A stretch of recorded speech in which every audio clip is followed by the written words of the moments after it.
There's this woman named Ellie Lobel. She came down with this mysterious illness. Doctors didn't even know what the illness was. She was just like fatigued for years and years. She just always felt terrible, and it started affecting her career. And then actually she got this like horrible divorce with her husband. And so she decided, enough is enough, it's time for me to die. So she actually hired an end-of-life care person because doctors had told her that your organs are actually starting to shut down. And frankly, if you were to kind of mentally let go, there's a pretty good chance your body would shut down. So she thought, I'll go to an Airbnb in a beautiful part of California, and I will literally just stay in the house until I die. For 3 days, she laid in that bed and she didn't die. And she decided, you know what, I'm just gonna go take a quick walk and then come back and die. And they're walking down the sidewalk, and on their side is this beautiful field of flowers. But as she's staring at this field, she begins to hear a buzzing sound, and she looks above her and she sees there's a bee over her head. This bee was an African killer bee, and it came down and began stinging her. And a whole swarm came over to Ellie, and they stung her over, and hundreds of times. And so Ellie, now she's thinking, I'm gonna die. It's whatever's going on with me or the bee stings.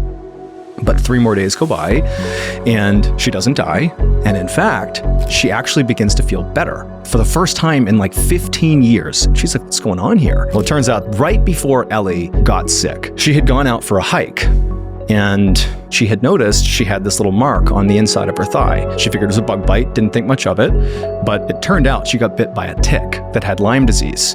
And when they bite you, they leave a very distinctive mark. It looks like a bullseye.